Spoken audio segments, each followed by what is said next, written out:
Hey Fruit Faces, Clary Berry here. I want to talk with you guys for a second today about Devon Windsor and her sushi habit. I like to track different celebrities and kind of see what they're eating online and everything. And so I was watching a Snapchat of this model, Devon Windsor. She's a model, she's relatively famous, and she eats a lot of sushi. I don't know how much sushi exactly she eats.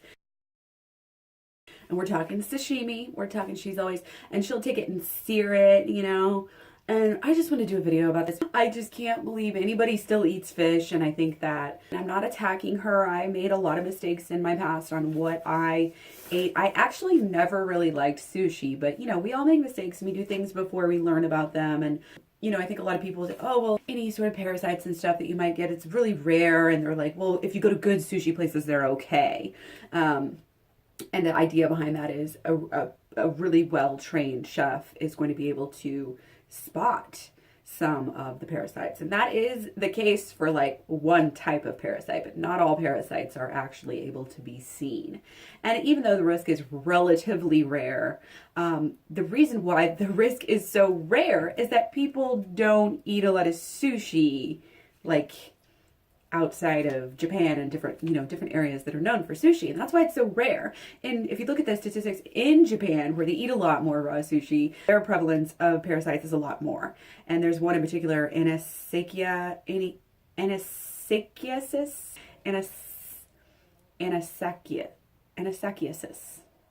anasakiasis. Anyway, whatever it is, that's the one that you can see by looking at it if you're trained, and that's the one that definitely has a huge prevalence in Japan. So again, if you eat a lot of sushi, you're obviously going to be increasing your chances for getting different parasites. And you know, oh yeah, some of them can just cause like bloating, abdominal pain, you know, yada yada yada, but some of these symptoms can be a lot more serious. If you're lucky, you're going to vomit it right out. So nausea and vomiting, but they can cause digestive bleeding, like complete bowel obstruction, perforation, inflammation, rashes. They can cause anaphylaxis. So for your health and to avoid getting parasites, it is a good idea. The more sushi you eat, the more likely you are to get parasites. A lot of doctors aren't trained to like ask that question. So sometimes people will just have headaches, some things like that, just brain fog and different things like that, and they'll go to the doctor, and then what they're going to do is cause like a decline in their own health. Random things. A lot of people wouldn't go to the doctor for those sort of things, headaches and, you know, brain fog, depression, things like that. But if you did go to the doctor, they're not going to ask you like, do you eat a lot of sushi? I mean, maybe a good doctor might, but a Dr. Greger video said that once you stop eating, if you have like mercury poisoning or whatever, once you stop eating that, like it will get better. But as back to the parasites, it's really, it's not worth it. It's just not worth it. Don't do it. Don't eat it.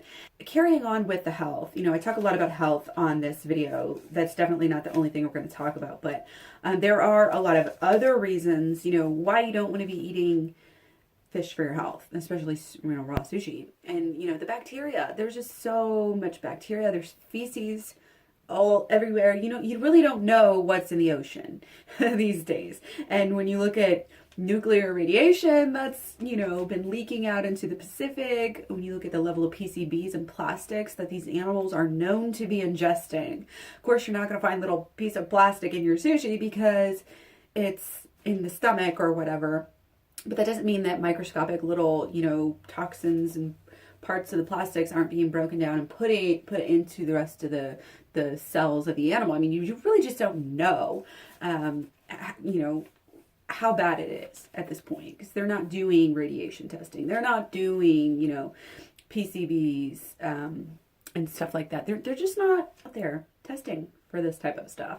Mercury obviously is a huge issue, and just any kind of toxins and pollutants that you have out there is not going to be good for your health. And even their new studies are coming out about the omegas that have been supposedly purported that we need so many of them, but there's still a lot of, and people are like, oh yeah, I'm eating my fish, it's like making me be healthy. No, you don't need a lot of omegas. You just need your omega 3s and 6s to be balanced as far as the best evidence that I've seen so far.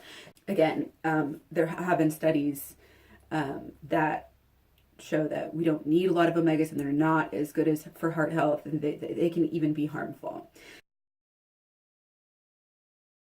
So not only are they unhealthy, but of course it's just cruel. First of all, it's not just, oh, I see this fish and I catch it and I want to, eat it, so I'm going to eat it. You're catching thousands, hundreds, millions of other fish. For every like one piece of fish that you eat, you're killing many other animals, including birds, turtles, all sorts of endangered species that are just being left to suffocate and die on the boats. They pull them on board and they let them sit there for hours. And they have done studies. Studies have shown that we've already lost about 30% of the fish that people eat. That's just of the fish that people eat. So of course they're tracking those. So what about the fish that they're not tracking? And of the fish that people eat, if we continue at the rate that we're going, we will have fishless oceans, or nearly fishless oceans. And again, talking about the fish. When they say that, they're talking about the fish that we eat. And just the fact that these animals are going extinct because people are eating them so much is just disgusting. It says a lot about our species. Again, the loss of biodiversity, though, goes way past just the fish that we eat. It's affecting a lot of other fish. And it's cruel. It's cruel to make them sit there and suffer so that you can eat them, period. But especially to like die such an agonizing death, just suffocate. I mean, that's like one of the worst possible, slowest, most painful ways to go. Like to sit there and suffocate on a boat. Like, it pisses me off. Like, stop eating fucking fish and sushi, people. Seriously. It's bad for the animals. It's bad. It also kind of goes up the food chain, because if these fish are all gone, then that's going to affect more and more people. It's going to affect the whole ocean. So it's just bad for the environment in general. So stop being selfish. Stop putting yourself at risk. Stop putting other people at risk. Stop risking the oceans for your appetite. Go find something else to eat. There's plenty of healthy plant-based foods that are good for you. Plant-based diet has been proven to almost dramatically eliminate heart disease, reduce cancer risks, reduce diabetes risk, despite what people think. It's a good deal all around. You're not contributing to animal cruelty. Don't say you're an animal lover if you eat fish, because guess what? They are animals, okay? And I want people to stop, and that's why I'm sharing this with you guys. Feel free to share with your friends. Let them know if they're big sushi lovers. This is really a disgusting habit that is not good for anybody. Not good for you, not good for me, not good for the fish, not good for the world. So please, please just stop. Okay, and if you want more tips on going vegan, staying vegan, being healthy on vegan, check out my playlist. I've got lots of different topics you can check out and get started. There's a getting started one. There's how to do it, how to lose weight on it. So yeah, take care. Don't forget to eat your fruit, and I will talk to you guys soon.